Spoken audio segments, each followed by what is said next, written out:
Dear student, Assalamu alaikum.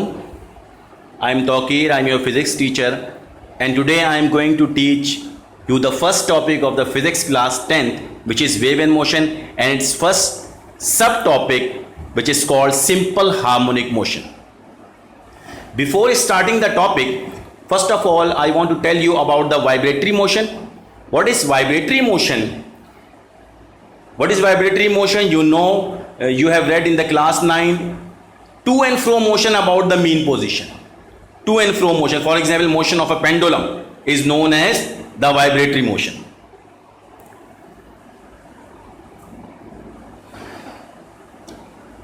Student, as you are seeing the diagram of the pendulum, the motion of the pendulum, you know that in a vibratory motion, a pendulum moves in three positions.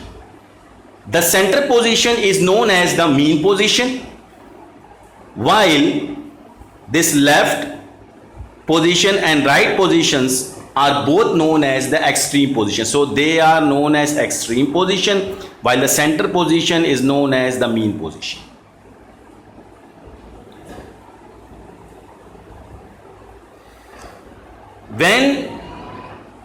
And I want to tell you one thing more, that when the bob is at the mean position, then it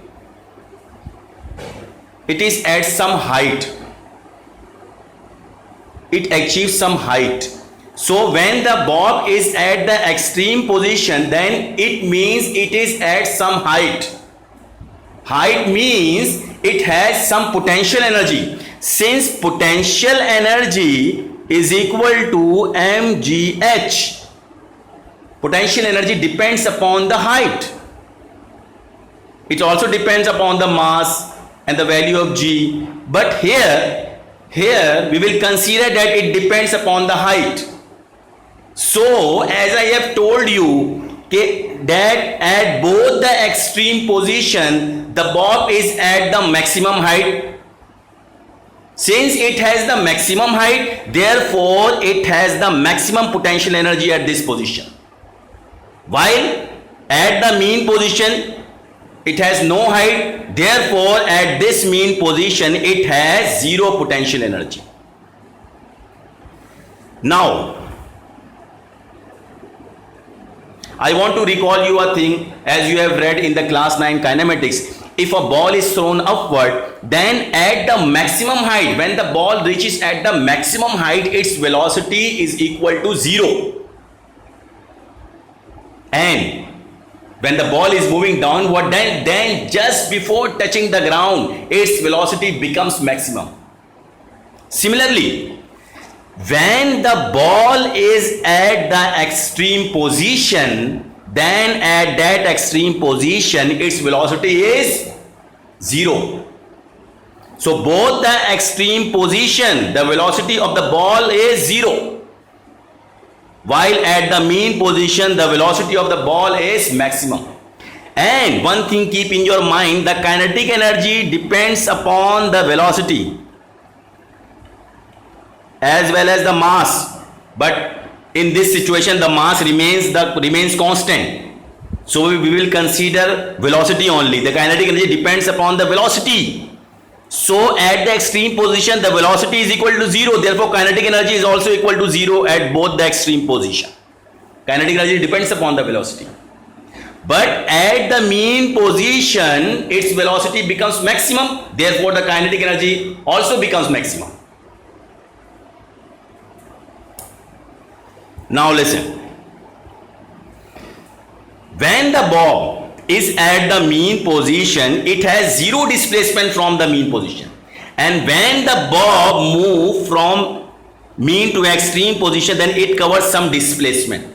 Its displacement increases, and when the bob reaches at the extreme position, then at that extreme position it has maximum displacement.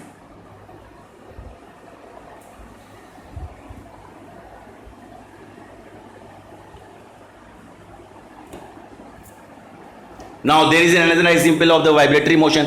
When a ball is placed inside a ball, and their motion of the ball is also known as the vibratory motion.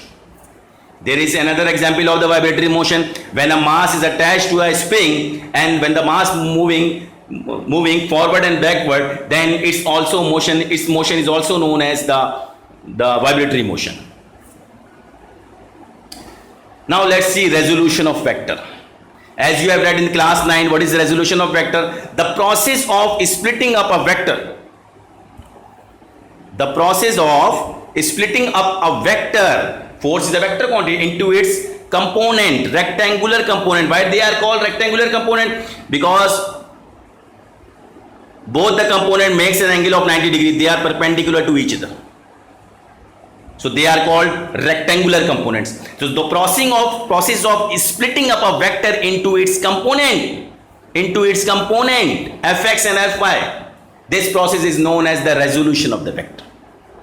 So we have a vector force, and this force is split up into two components. The first, which is known as fx, and the second is known as fy.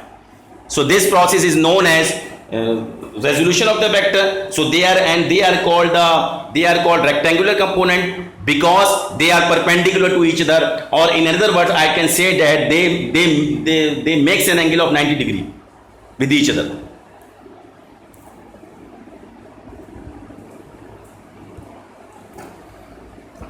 Now we have also read in the class 9 dynamics, the component fx is equal to f cos theta, while the other one component fy is equal to f sin theta. The first component is known as cos theta, f cos theta, and the second component is known as f sin theta. Now simple harmonic motion is a type of vibratory motion.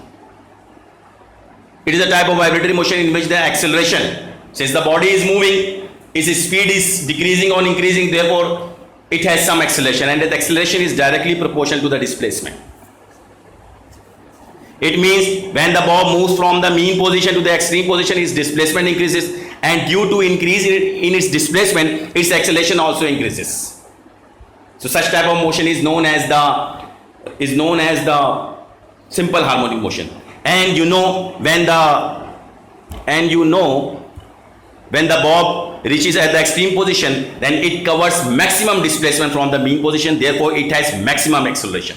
Since as I have told you, in the simple harmonic motion, acceleration is directly proportional to the displacement.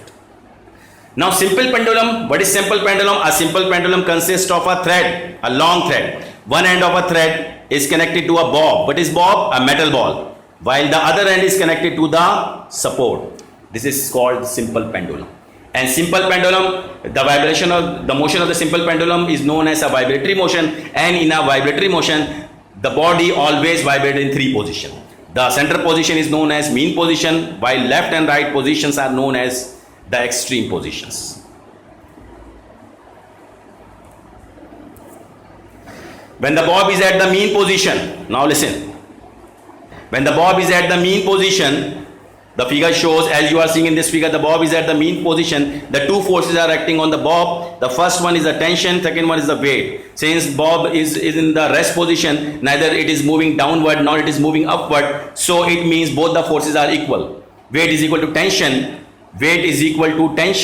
and their resultant means T minus weight, tension minus weight, or weight minus tension is equal to 0. It means the net force acting on the bob at this mean position is 0. So due to no resultant force acting on the bob, so this position is also known as the equilibrium position. As we have read in the class 9, the definition of the equilibrium position, when a number of the forces acting on the body and their resultant force is equal to 0, so such type of the position is known as the equilibrium position. Now,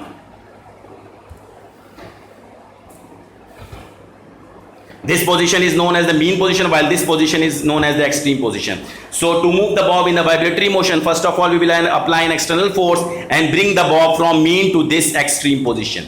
When the bob reaches at the extreme position, its weight mg splits up into its two components. One component, resolution of vector, is applied over here. One component is known as mg cos theta, while the another one component is known as the mg sin theta. As you are seeing in this diagram, the mg sin theta, mg cos theta and the tension are in opposite direction, they are equal, they cancel each other, while the component mg sin theta brings the bob from extreme to the mean position. When the bob comes at the mean position, as I have told you, the two forces acting on the bob, the first one mg and the second one is the tension. Since they are equal in magnitude, so they cancel each other and net force is equal to 0. There is no resultant force acting on the bob when it is in the mean position. But due to inertia, it will move further towards the another extreme position. The same thing happens at that extreme position. The same thing happen at that extreme position. Its weight again is split up into its rectangular component mg cos theta and mg sin theta. The mg cos theta and the tension cancel each other, while the component mg sin theta brings the bob from A to O, mean position O. So due to the action of these restoring forces, so mg sin theta is also called the restoring force. So due to the action of these restoring forces mg sin theta, the bob will continue to move, and the inertia.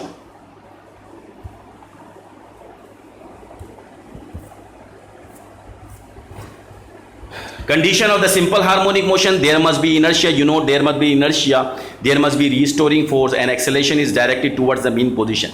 In any case, whether the bob is moving from mean to extreme position or from extreme to mean position, in either case, the acceleration is always directed towards the mean position, and acceleration is directly proportional to the displacement from the mean position. Thank you students.